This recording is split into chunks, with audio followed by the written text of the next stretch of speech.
Hi friends, for those that do not know me, my name is Nikki and I am an intuitive, and we like to call this, the Source Clarity community. So I couldn't thank you enough for being a part of the Source Clarity community, even if it's just for this video.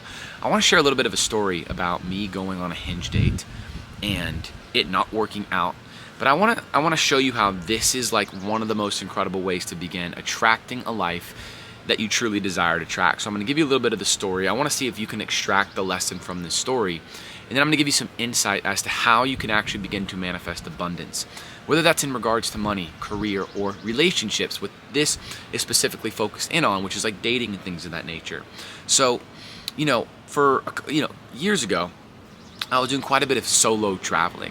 I actually like bought a Jeep specifically for this, and I traveled all throughout the U.S.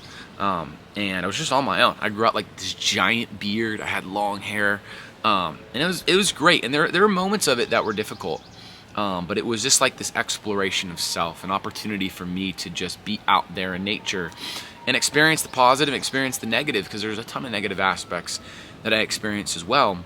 But it all contributed to my soul growing. But the point in me sharing this is that I was pretty much on my own. And then I did some traveling after that. I did go. I got on a plane, went to Hawaii, went to Oahu, and then I also went to Maui, and then I went out to Greece, and I actually met some people along the ways of my travel, but I was pretty much on my own for a while. And so I share that because less than a year ago, I had this intuitive pull. It was like, okay, it's time to put yourself out there in the world. Like, it is time. Like, I ended up like moving to Texas, and I was living out in the country, so still kind of like pretty much on my own, very focused on my business and things of that nature. And I was like, okay, it's time to put yourself out there in the dating world. And I was super resistant. I had this intuitive pull to get on Hinge, right? The dating app Hinge. Super resistant. I was like, what? Why? Why? I'm like, higher self. Why I don't want to get on Hinge? I had all this criticism in regards to getting on this dating app. But I followed my intuition, right? For those that are new here, intuition is the greatest guiding light we have in this world, and we all have access to it. I teach people how to develop their intuition as well, to read energy, to understand the language of light. And so, me following my intuition is following my heart's intelligence that is intertwined with the higher self that sees the bigger picture. So I'm listening to my higher self, the guidance of my higher self saying, get on Hinge.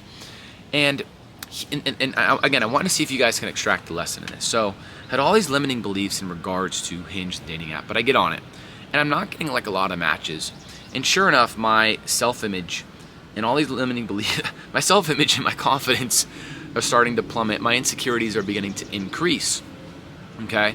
And I had this moment, long story short, okay? This is just one piece of the story, where I was like, oh my gosh, if I am succumbing to the limiting beliefs that I'm not getting a lot of matches, I am doing the opposite of what I teach, that we are the creators of our reality. And so it's kind of interesting, like we can talk about law of attraction or creating your dreams, or we are the creators of our reality all day, and I can teach it with confidence, but I had a moment to legitimately activate and see if this stuff works, right? And I've had many moments of this in my life, but it was kind of like a moment where you're not getting a lot of matches on Hinge, and I had like friends that were like getting a ton of matches. I'm like, okay, well, something's wrong with me. It's just me. Something's wrong with me. So anyways, I decide to change that belief. And I go into this like delusional place that I'm getting a lot of matches. I'm getting a lot of matches, even though I wasn't. Sure enough, I start to get matches.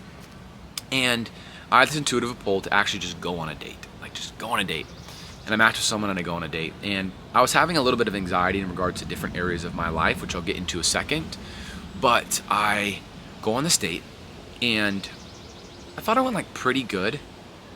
I was attracted to this person. I thought it was like going pretty good. It was my first date in a while, and I go on this date, and we were texting a little bit after, but I ended up like getting ghosted. And I was like, ugh, icky feeling, right? And what I did in that moment is I made it mean something about me, okay? Instead of staying true to this unwavering knowing that we are the creators of our reality, I made it mean something about me. Okay, she ghosted me. It must mean there's something wrong with me.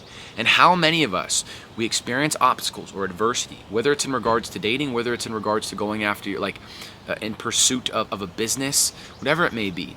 And we're like, I'm going to do this. And then all of a sudden we have something not work out, and we make it mean something about me. So that's the first lesson in this. I'm not going to elaborate because I want you to see where you can go with this story and that lesson that you can extract. I will at the end. But anyway, so intuition's great, right? Because I had this intuitive, deep knowing that, okay, I'm the creator of my reality, and all of life is reflecting my energy. You might be wondering, well, what does that mean? Well, we're all broadcasting what science would call an electromagnetic field, or what we in this community, we like to call it a creator field. It is shaping and it's dictating all the matter that is around us. And if someone ghosts us, that is because there is an area of our life where we are ghosting ourselves. We are not committed to the self. So I used my intuition to look in. And intuitively, I could see that I wasn't fully committed to myself. Now, on paper, if you were to look out on the outside, you would see Nikki was committed to working out and Nikki was committed to his business, okay, on paper. But I was using intuition. Intuition allows you to identify the needle in a haystack blockage. And emotionally, I wasn't fully committed. And again, if you were looking on the outside, you're like, this is a guy that is committed to his workouts and all stuff. And I saw, I was like, oh my gosh, she couldn't commit to me. Not consciously she knew this, but I was getting a reflection of someone not being able to commit to me because I wasn't fully committed. So anyways, I'm looking at this reflection and I change my attitude. I actually like doubled down on my commitments to businesses. I began hosting free webinars. I do, and I have a podcast called Source Clarity, and I was posting it sort of like inconsistently. I was like, I'm gonna commit to posting this every Saturday, no matter what. And so I had all these other things, and then my workout increased that I was committed to. I don't even know how to put this in words to you. You know, and if you're on the spiritual path, you're aware that we're the creators of our reality, but there's these moments that feel like magic. I end up doing this, committing to myself. My hinge literally went 180. I got like hundreds, like it felt like overnight, of matches. I end up going on dates and they end up going great. I have this newfound confidence in the self. Why? Because I was no longer relying on someone else outside of me to bring me abundance and a commitment for me to be committed. And people, whether they know it or not, can feel this. So my hinge literally flips on its head. And I'm not just saying this to like sound cool. Hundreds of hinge matches. Now, I didn't go on hundreds of dates, but I end up going on dates, feeling confident, feeling like I had an upper hand in these dates. And it's not that they all go perfect or they're all seamless, but I can legitimately feel I made the change in my own life, and I decided to step into a level of empowerment instead of making rejection mean something about me. Now, to some of you, you might be like, well, getting ghosted is not that big of a deal. But for me, I'd held myself to this standard, not even a standard, this idea that I'm valuable if I don't get rejected. Because previously, any sort of relationship or fling that I had in my life happened naturally. I didn't have to necessarily pursue. I didn't have to step into this like divine masculine pursuing thing. But Hinge, you kind of have to put yourself out there. And you go on a date, you're going to have to do one of three things. Either one, you're going to reject the person. Two, they're going to reject you. Three, you're going to end up with them. Okay? It's like, it's sort of black and white. It's not this sort of vague, oh, something is a friendship and it turns into a whatever it may be. It's very like either you're getting rejected, you're going to reject them, or whatever it may be. Or you hopefully both reject each other. Not hopefully, but you guys get the point what I'm saying with this. And so I'm sharing this with you because in the beginning of this, we talked about attracting abundance, okay? And I asked you guys to see if you could extract the lesson from this. And I sort of gave you some of the lesson here, which is you're the creator of your reality. Don't make things mean something about you. In fact, I want you guys to start seeing rejection in any area of life or something not working as a catalyst to get you more what you're asking for. Like, I've shared this with my private clients and my students. Like, I could actually create a TED Talk on me getting rejected on that first Hinge date. I'm not even kidding. It was so profound in my life because I had to make changes. I was no longer tethered to this idea of Nikki. I had to actually, and I want to give you guys more of the lessons from the story. I had to actually love myself regardless because I got ghosted and it felt bad. Why did it feel bad? Because I made it mean something about me. I made it specifically negative. I made it mean something negative about me. Instead of going, oh my gosh, I'm just the creator of my reality, and that doesn't mean anything negative about me. I love myself regardless. The question I want you to ask yourself is, can you love yourself regardless? If you feel rejected, of it not working out, you not feeling socially abundant, you on your own, this, that, and the other. And I want to give you guys one more lesson from this, okay? The lesson I want you to get from this is one of the ways you attract abundance in your life is by taking the practical steps that you need to take. We talk all day long about, we can go on and on about all these advanced sort of spiritual protocols and practices and these energetic shifts that you can make. And that's great. We talked about that in the story. But a lot of us forget to actually take practical steps and allow life to teach you the lessons that it's meant to teach you. What do I mean by that? If you're looking to have an abundant life in regards to like the romantic area of your life, you got to take those practical steps and actually put yourself out there and go date.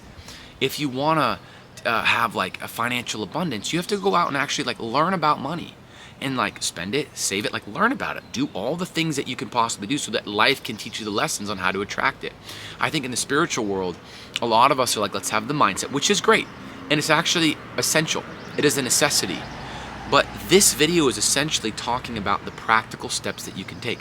Me putting myself out there and dating, and I'm still doing this, like I have to actually face my insecurities that I was unaware of and only life could show me through these people. And so like when you put yourself out there, like even for creating videos on social media, I could meditate all day and visualize myself going viral and all these other things. No, I had to actually create videos. And when I first started creating videos on social media, I thought I was gonna do a good job. In the first video I made, I was like, I hate the way I look, I hate the way I sound. I realized my communication skills were terrible. And I had to make another video and another new video. And eventually it was like, I got beat up because I was like, dude, I don't like any of these videos I'm making. The lighting is not great. I don't like the way I look. And I eventually gave myself permission to fail 10 times. And it was by the 8th video that I finally liked. But then the next video I made I didn't like. My point with this is like attracting your dreams and goals is gonna feel messy, but go, literally go. Go get the things that you're asking for. Okay, so there's a bunch of different lessons that you can extract from this video. Hi friends, okay, so I was using my camera to make that previous video and it got overheated. It was sitting in the sun, so now I'm on my phone. So wherever I cut off, that was the camera. But again, life is reflecting our energy, so somewhere, okay, anyway. My point with this is I wanna thank you guys so much for watching this video and for, again, being a part of what we could call the Source Clarity community, which is what this is. Now, we actually have a free community that you can join. So you can go to the show notes and join that free community and you get all the information, okay? Reach out to us if you're, for whatever reason, for whatever the reason is. And feel free to like, subscribe, and comment the shit out of this video because of course that helps. Thank you so much again for watching this video. And I want you to do me this favor. Stay awesome and authentic, beautiful human.